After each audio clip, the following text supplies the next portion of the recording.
জীবনে যাই করুন কখনো বেহিসাবি হবেন না। সবসময় হিসাব করে চলার চেষ্টা করবেন। কার বিপদ যে কখন চলে আসে কেউ বলতে পারবে না। আসসালামু আলাইকুম, কেমন আছেন সবাই? আশা করি সবাই ভালো আছেন। বিপদ কখনো বলে আসে না, কারণ আমরা সংসারী মেয়ে। আমরা যখনই কোনো কাজ করি আমরা হিসেব করে চলার চেষ্টা করি। হাজব্যান্ড থেকে যদি আপনি 10 টাকা পান, সে 10 টাকা জমিয়ে রাখার চেষ্টা করবেন। মাস শেষে এই 10 টাকাটাই আপনার কাজে লাগবে। আপনি যদি 10 টাকা করে প্রতিদিন আপনার হাজব্যান্ডের কাছ থেকে রাখেন, তাহলে মাস শেষে কতগুলো টাকা হবে, এমনকি বছর শেষে কতগুলো টাকা আপনি হাতে পাবেন।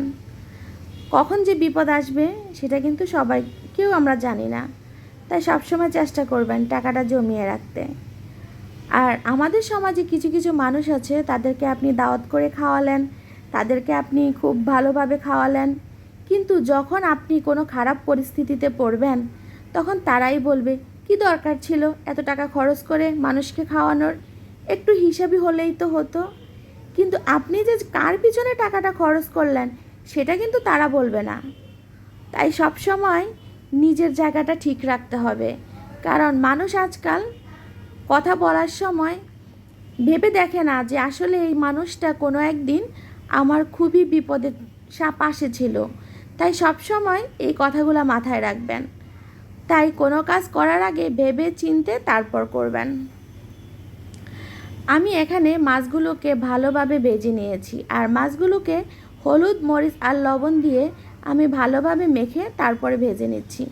এভাবে মাছ যদি আপনি ভেজে রান্না করেন তাহলে কিন্তু খুবই মজা লাগে।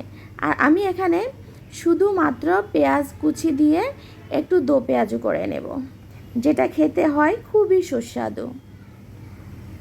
আমি এক এক করে মাছগুলো উঠিয়ে নিচ্ছি, কারণ আমার মাছগুলো ভালোভাবে ভেজে নেওয়া হয়ে গেছে। আর আমার কথাগুলো আপনারা কেউ খারাপ মাইন্ডে নেবেন না, সবাই ক্ষমা সুন্দর দৃষ্টিতে দেখবেন।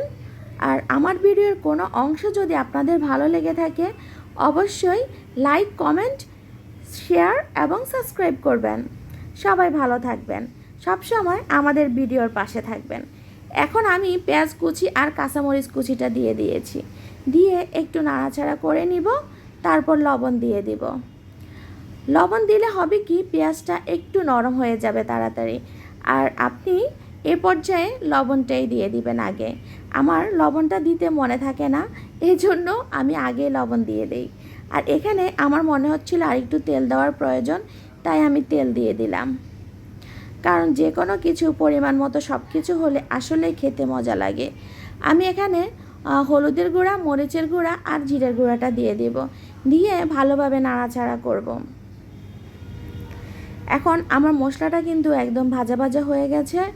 আর এ পর্যায়ে আমি আমার ভেজে রাখা পুঁটি মাছগুলো দিয়ে দেব। তাহলে আপনি ভাতের সাথে খেতে পেঁয়াজের কুচিগুলা এত মজা লাগবে, মাছের সাথে যখন ভাত মাখিয়ে খাবেন খুবই টেস্টি হবে। আমি প্রায় সময় এভাবেই করে থাকি। ভালো থাকবেন সবাই।